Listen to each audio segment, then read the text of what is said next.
We are living in a moment where a handful of billionaires control our government.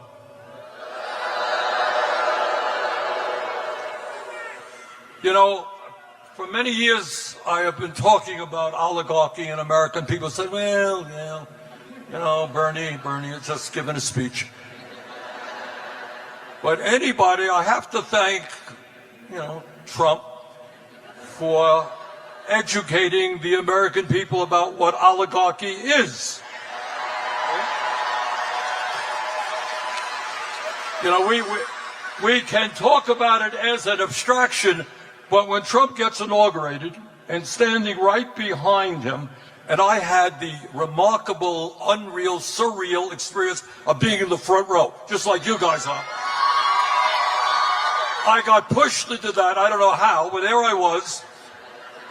And there's Trump taking the oath of office, and right behind him are the three wealthiest people in America. Mr. Musk, Mr. Bezos, and Mr. Zuckerberg. And if that is not enough to make you understand that we're living in an oligarchy, right behind them were 13 other billionaires that Trump had nominated to head up major federal agencies.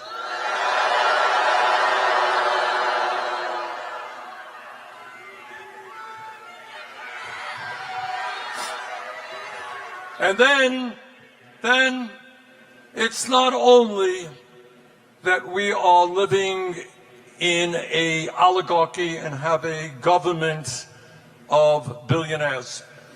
I mean, that's bad. You know, I was thinking recently, I wish that I had been a better student in the 6th grade of American history. But I remember, and many of you will remember, Abraham Lincoln in 1863 in Gettysburg. Remember what he said? That's what he said. He was looking out on the field, the battlefield. He had come there just a few days after the terrible battle where 20,000 Union soldiers fighting slavery, fighting to end slavery, had either died or been wounded. 20,000 soldiers. And he looked out on that field. And this is what he said. He said that we here highly resolve that these dead shall not have died in vain.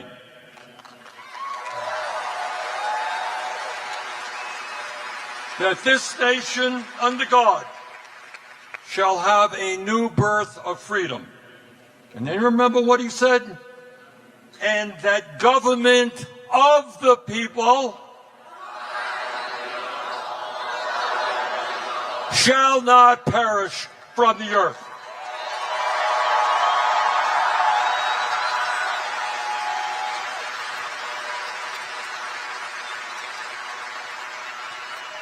And that's why we're here. We do not want a government of the billionaire class, by the billionaire class, for the billionaire class. We want a government that represents all of us, not just the 1%.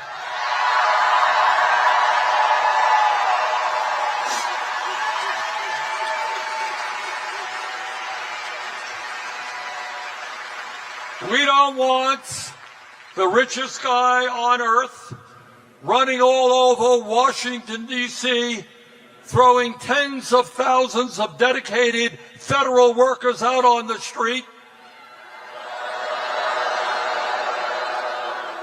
slashing the Social Security Administration so that elderly, disabled people are going to find it really hard to get the information they need to access Social Security. We don't want Mr. Musk and his friends proposing to lay off 83,000 employees at the Veterans Administration.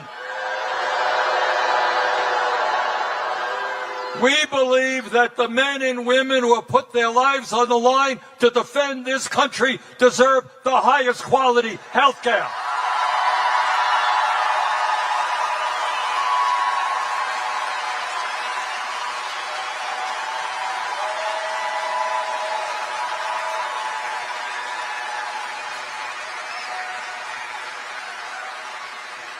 We don't want Mr. Musk and his friends running around slashing USAID. You know, some of the proudest things I think we feel is when we know our government has done things to help the poorest people on earth, children who would die of preventable diseases. That's what makes us a great country.